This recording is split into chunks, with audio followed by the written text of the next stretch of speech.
Happy Sunday, beautiful people in my phone. Welcome to Car Conversations, where we talk all things faith, freedom, football, etc. It's the day after. Big Saturday yesterday. Big in the sense that, you know, we had Michigan, we had Texas up at the big house. Sark did what Sark is going to do. He ran it up on them. Next. That was pretty impressive. But when I saw the flag planting happen on their field, though, I personally think that's a level of disrespect that doesn't need to happen when you win. Like know how to win. Do you know what I mean? Like, we should know how to win. Act like you've been there before. That's all I'm saying. And they've never probably been to the big house. I get that. But act like you've won a big game in week 2. Heck, they beat us last year on our turf. They better not have planted no flag in Bryant-Denny on Saban Field in Bryant-Denny last year. I don't remember seeing any of that. Act like you've been there before. That's all I'm saying. It's week 2. It's week 2. All right. Great game there. I don't know. I'm checking in on the Auburn fans. Checking in on the Auburn alum that I know and I have in my life. How y'all doing this morning? Here's a question, a real question, because I know that Robbie Ashford left Auburn, and I don't know where he is. He may be at the Gamecocks at South Carolina now, but he's still not starting. Who's the backup quarterback at Auburn? That's a real question. I'm just asking. And I'm not saying that Thorne is not good, you know, but I don't know. He was extra rattled yesterday. And I'm not saying that he's not a decent quarterback. Let me say that. But all those interceptions, you can't keep giving the ball to the other team and expect to win. Especially you're at home, you're in the plains. Supposedly it's it is. I mean, I haven't been there in 40 years, but okay, 35. but they say the atmosphere is electric, and it looks like it. You know, it looks like it. So it's week 2, Auburn. It's week 2. I'm saying you can regroup. A loss in week 2 does not define your season. A loss doesn't define you at all. You know, it could definitely hinder your season, but it doesn't define it, especially in week 2. So, yeah.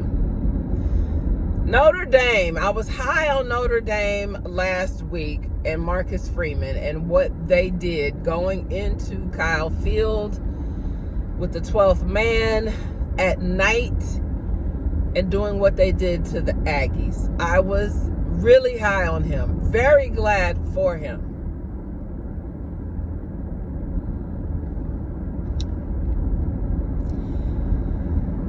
One of the toughest aspects of coaching is making sure that everybody stays level, right? That you never get too high and you never get too low. You're on an even keel. That is one of the toughest assignments when it comes to coaching. Is regulating emotions. And I don't know what happened with them, but the fact that it was Northern Illinois, wasn't it? Was it Northern Illinois that beat Notre Dame? Whoever it was, they beat them. And yeah, shout out to them. Shout out to them for being prepared and not being scared of the moment. But that's what's happening. We're watching teams, you know, that people have left five-star players, 4-star players, top skill players have left programs because they want to play, and they've gone to lesser, you know, ranking or powered programs to play. And now they're able to play. They're starting. And we're seeing it. And we faced it yesterday with South Florida. South Florida came with it. And I'm just going to say this. South Florida came with it.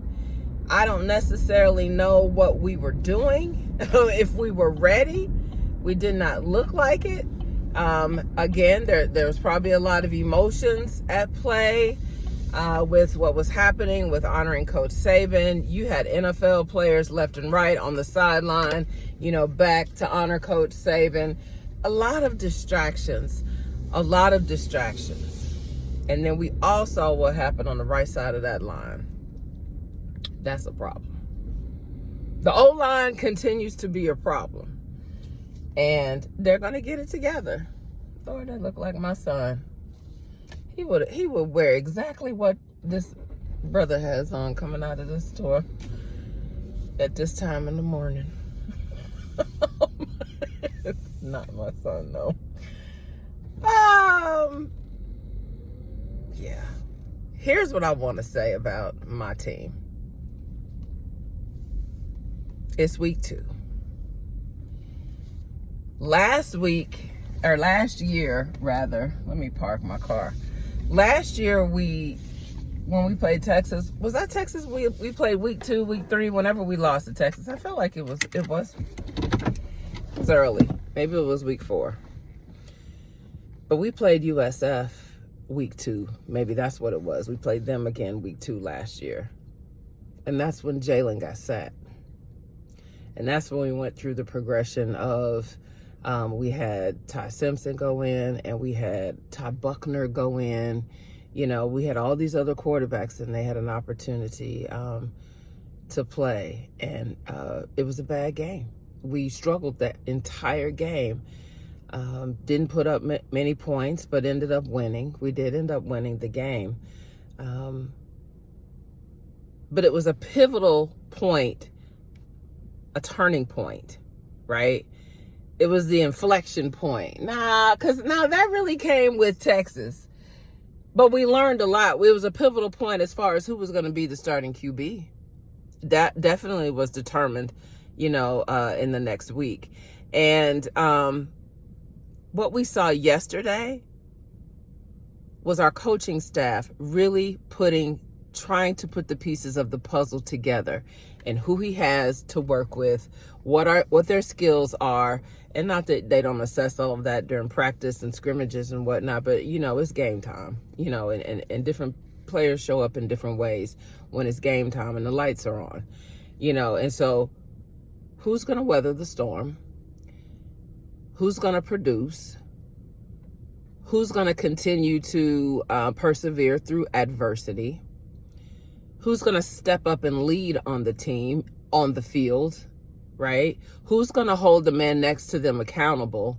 You can see all of these factors happening throughout that game. Now, I personally, as an Alabama alum and an Alabama fan, I was, if I had a camera on me watching the game last night, it would not have been pretty at all, because I'm very emotional when it comes to my team sports.